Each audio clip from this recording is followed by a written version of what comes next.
This is a short version of one of the most famous of Irish myths, Deirdre of the Sorrows.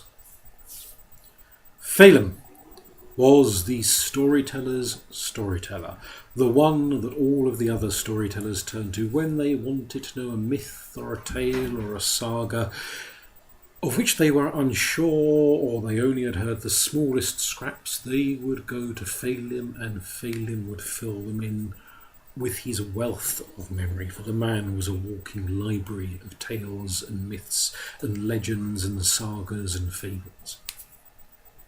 And he would have had a long and happy life, renowned throughout the land, were it not for the fact that one day, when he'd finished telling to the court of King Conover of Ulster one of his most famous and renowned stories, a messenger rushed into the court, announcing that Phelim's wife was just about to give birth. And you would think, would you not, that this would be an event of great joy, of great celebration, and so it would have been for Phelim.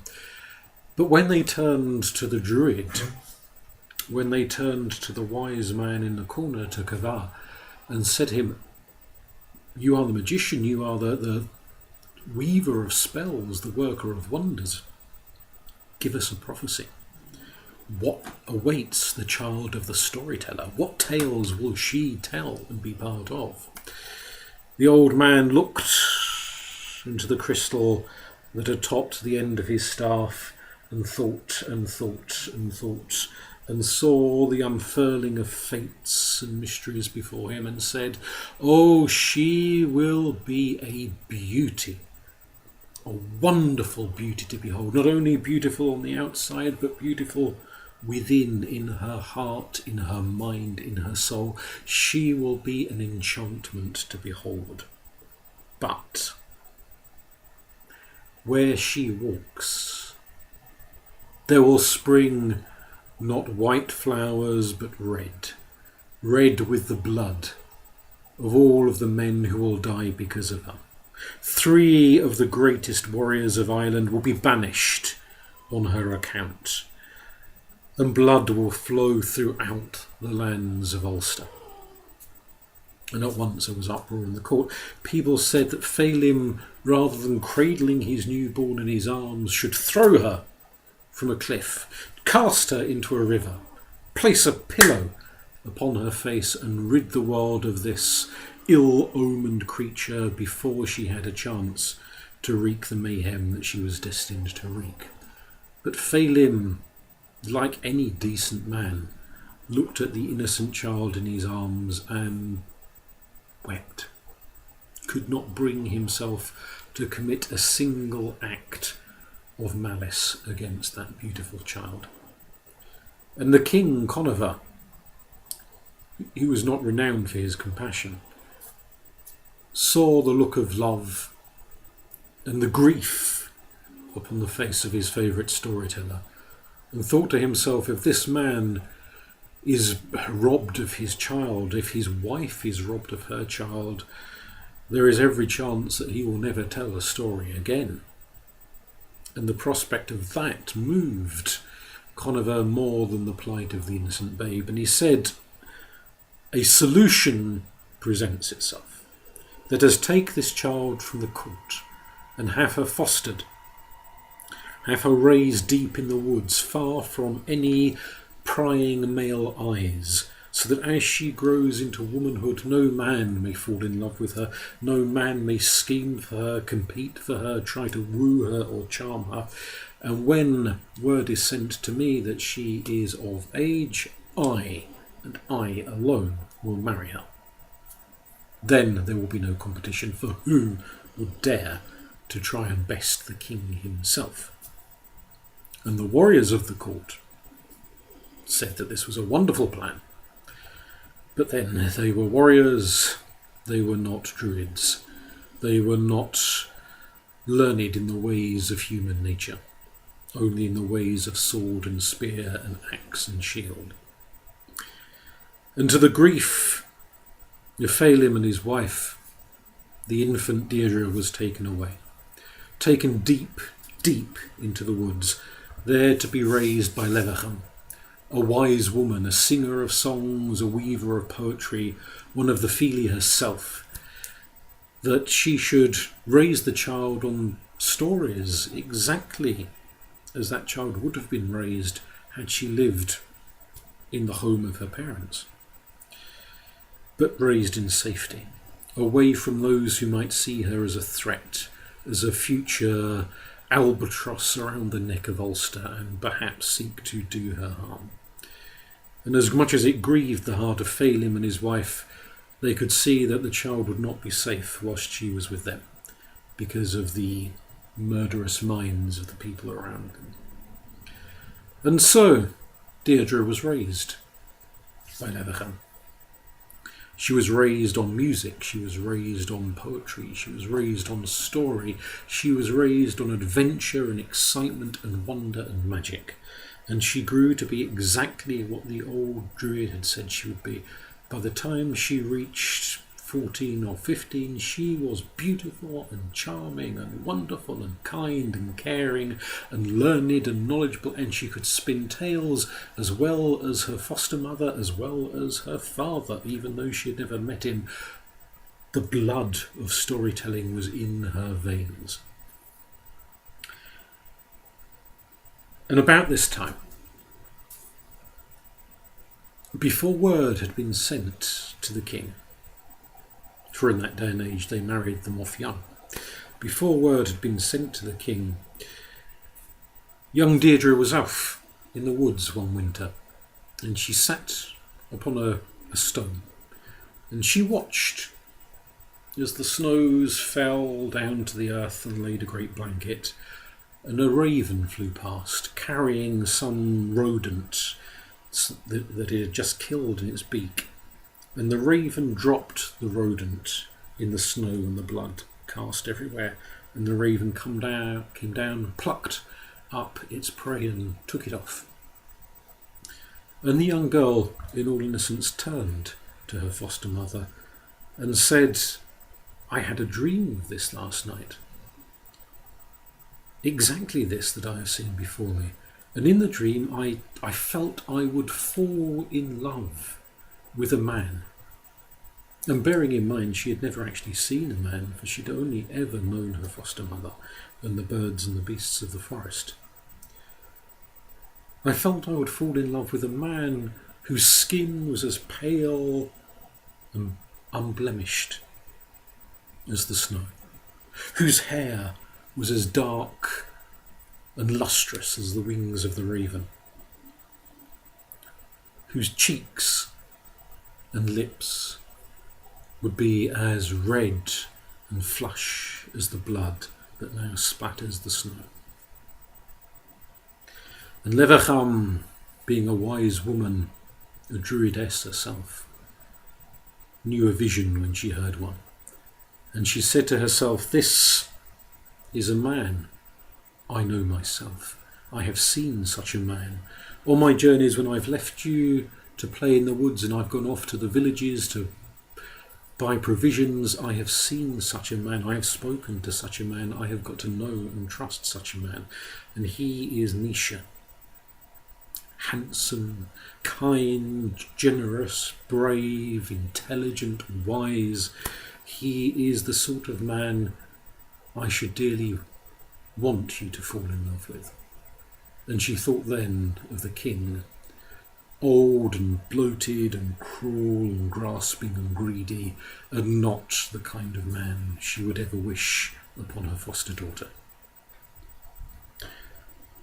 "I shall make an introduction for you," she said, knowing that the king would be murderously livid if he found out that she had introduced Deirdre to any man but himself.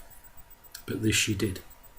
A few days hence, the young girl and the young man, but a few years older than she, met under the supervision and guidance of the druidess of the woods, and it was love at first sight. They talked and they talked and they talked, and she told him stories and he sang her songs.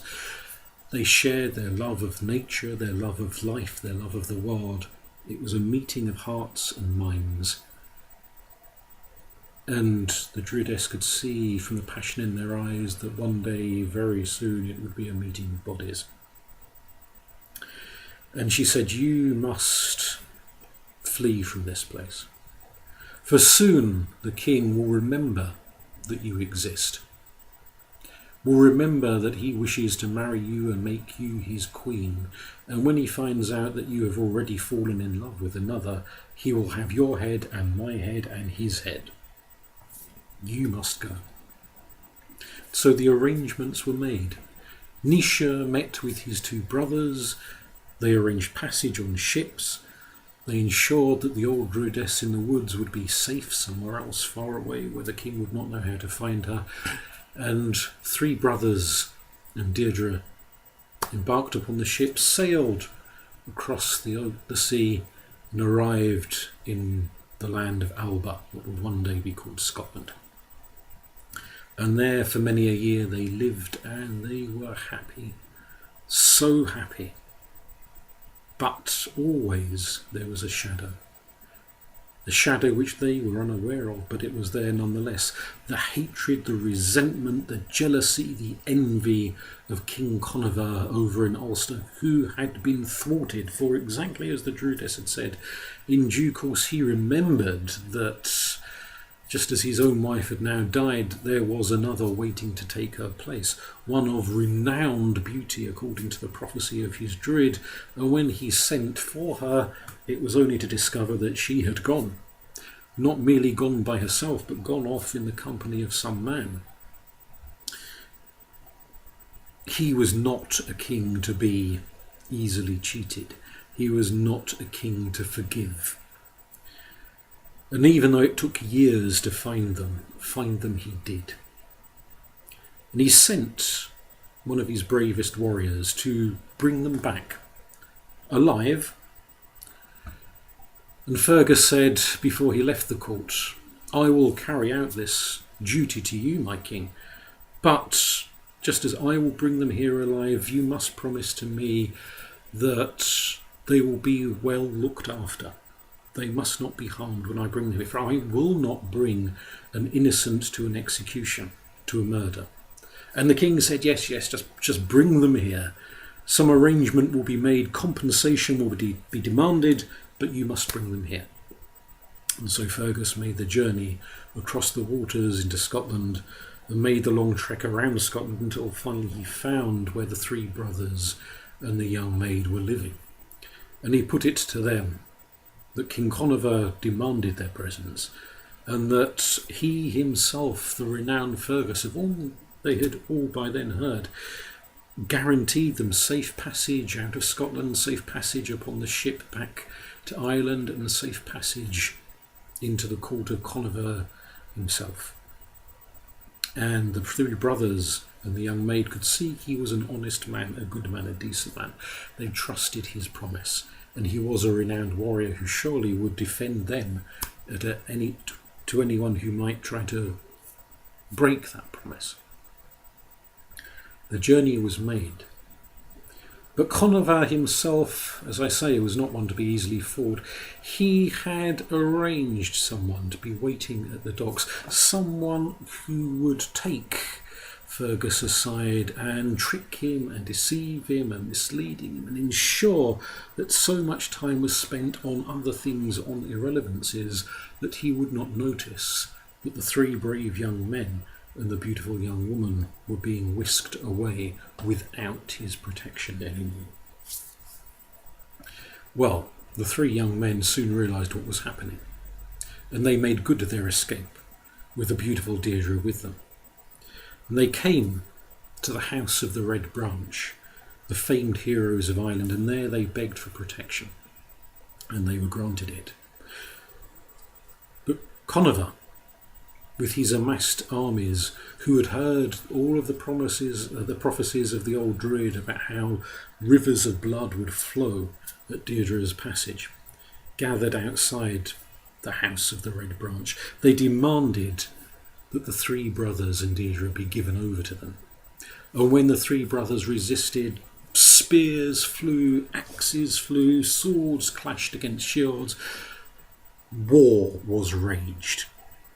Blood was shed, hither and yon, until eventually Conover himself demanded that the men of the Red Branch fulfil their ancient promise to him and remember their loyalty to him, not to what they saw as this innocent young couple and the two brothers, and hand the lot over. And as the blood flowed hither and yon, treachery was done hither and yon. The three brothers, including the handsome, charming Nisha himself, were beheaded. Beheaded in front of Deirdre, who wept and wept and wept. And Fergus, when he found out that his vow of promise, his vow of protection had been violated, that he had been tricked and deceived by the king to whom he had given his loyalty, exiled himself, left the lands of Ulster and went to the courts of Connaught, and there gave his loyalty not to Conover but to Queen Maeve, and that was to cost Conover dearly in the years to come. Well, the king had his way. He married the now widowed and beautiful Deirdre. As you can imagine, being forced to marry the man who had killed the man she loved, Deirdre's face and heart were as stone.